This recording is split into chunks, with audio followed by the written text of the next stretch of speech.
नमस्कार,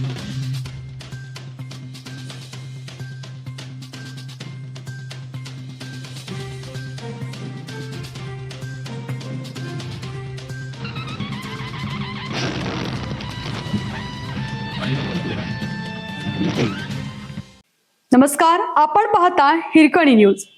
हिरकणी न्यूज प्रत्येक क्षण ताज्या घडामोडी आणि महत्त्वाच्या प्रत्येक बातमीसाठी नेहमीच.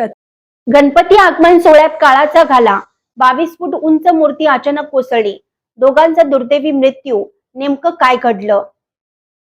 मुंबईतील गणेशोत्सवाच्या पार्श्वभूमीवर बुलेश्वर परिसरात दुर्दैवी दुर्घटना घडली आहे. बुलेश्वरचा राजा म्हणून ओळख असणारा तब्बल 22 फूट उंच गणेश मूर्ती भायखळ्यातून बुलेश्वरकडे नेत असताना अचानक एका बाजूला कलंडून कोसळली आहे.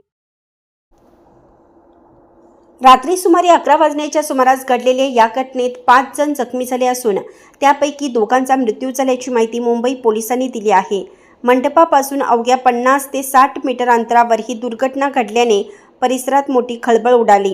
मिळालेल्या माहितीनुसार भव्य गणेश मूर्ती भायखळा परिसरातून बुनेश्वरकडे नेण्यात येत होती. मूर्ती मंडपाजवळ पोहोचण्याच्या काही अंतराआधी अचानक एका बाजूला झुकली आणि त्यानंतर ती कोसळली.